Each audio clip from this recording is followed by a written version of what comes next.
Good evening, I'm Ben Mankiewicz. Thanks for joining us on TCM. We're ready for another lineup of movies with plots driven in some significant way by flashbacks.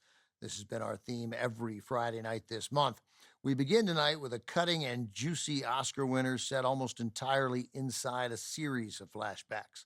From 20th Century Fox in 1949, written and directed by my great uncle Joe Mankiewicz, A Letter to Three Wives. It's the story of three couples, each with a troubled marriage. Picture opens as the wives are preparing to leave on a boat for a day-long charity picnic. They get a letter from a friend, Addie.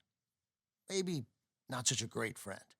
In the letter, Addie tells them she has run off with one of their husbands, but she doesn't specify which one, which is outrageous and a little delicious.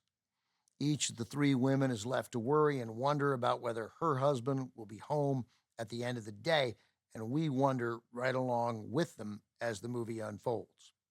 In the original story, based on a novel by John Klempner, there were 5 wives.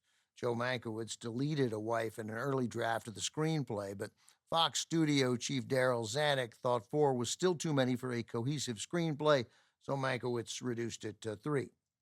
Joe's work earned him 2 Academy Awards, Best Director and Best Adapted Screenplay, a feat he replicated the next year with All About Eve, another film that relied on flashbacks to help tell its story.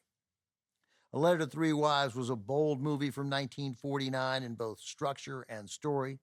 Through the reflections of the wives, the film honestly exposes the challenges of making marriages work in the post-war era. As was the case with nearly every Joe Mankiewicz movie, there was no soft-pedaling the emotional challenges each character faces. That being said, the film is not all heavy drama. Each couple's story has elements of wit and style, typical of Joe's sharp dialogue, and enhanced by 6 excellent performances, both the wives and their husbands. The cast, as they are coupled in the movie, features Gene Crane and Jeffrey Lynn, Ann Southern and Kirk Douglas, as well as Linda Darnell, and making his feature film debut, Paul Douglas.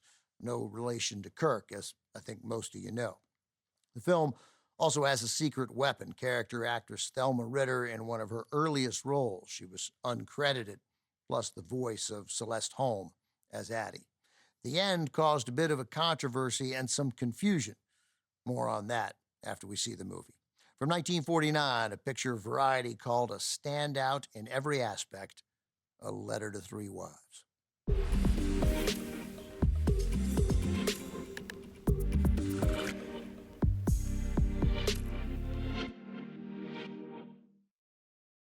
A Letter to Three Wives was a hit with audiences and with critics, earning 3 Oscar nominations, Best Picture, plus Best Director and Best Adapted Screenplay, both for Joe Mankiewicz. He won both, then won in those same categories again the next year for All About Eve, a film also told in flashback. The ending of A Letter to Three Wives confused some people, mostly because Paul Douglas claimed he ran off with Addie, then said he confessed to save Gene Crane the stress. This caused some to think Douglas was lying to save Crane and that Jeffrey Lynn ran off with Addie. General Douglas MacArthur, of all people, had an aide write Joe Mankiewicz asking for clarification. But Joe explained to the New York Times that, quote, "The people who've been doing the wondering don't believe what they heard in the picture." So I'm pretty sure that means Jeffrey Lynn did run off with Addie. To be clear, I'm 63% sure that's what happened, because it might have been Paul Douglas. Coming up, our Flashback Friday continues with Humphrey Bogart and Ingrid Bergman in the most perfect film from the studio era. Casablanca is next on TCM. Next on TCM, Casablanca, then Brief Encounter, and later, Kitty Foyle. The cat's out of the bag on TCM tonight.